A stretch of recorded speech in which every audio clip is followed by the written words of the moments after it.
Deuteronomy 32, verse 39. God continues, see now that I, even I, am He, the God that will judge the other gods. And there is no God with me. I kill and I make alive. I wound and I heal. God has wounded Israel all these years. They're blinded, they've stricken and smitten. He said, come, we'll go back to Him and He'll bind us up, He'll heal us. He says, I wound and I heal. And I was making reference back to Hosea 6 when I said, let's turn back to the Lord. Okay. Neither is there any that can deliver out of my hand. And that's a reference directly to you. The Antichrist says he can protect you from me. You know, Lucifer, the dragon, and his seed. You're going to turn to him for protection?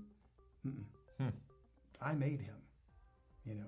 So neither is there any that can deliver out of my hand. For I lift up my hand to heaven and say, I live forever. And when God lifts up his hand, he is saying, I am swearing by my name, because there's none greater, that what I say will come to pass. So can you imagine? God has to swear to show Israel, I make an oath. I swear to you that I will do this. It's kind of fascinating, right?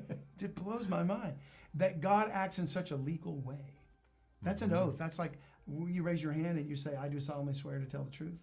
That's where we get that from, you know. So for I lift up my hand to heaven and say, I live forever. If I whet my glittering sword, and the word whet is W-H-E-T, you might know that means sharpen.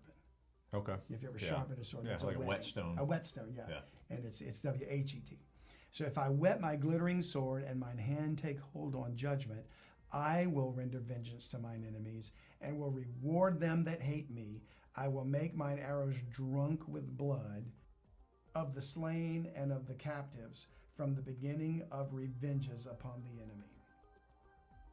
So that's kind of fascinating that he is saying, I'm swearing an oath by my own name, because there's none greater, that if I sharpen the sword and I come, I'm kicking ass and taking names, you know. I'm just going to say it, you know, and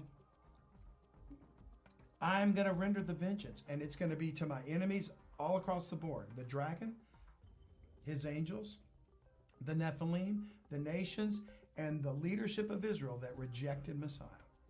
I think it is kind of fascinating what you mentioned there, that God has to make an oath. And we see throughout the Bible, right, that he's made covenants and promises, whether it be the rainbow, I won't bring the flood again, or other covenants. And now he's swearing here. But then Israel continues to turn away, even though God the Father is making an oath to them. They still go back to what their old practices of idolatry and man never changes.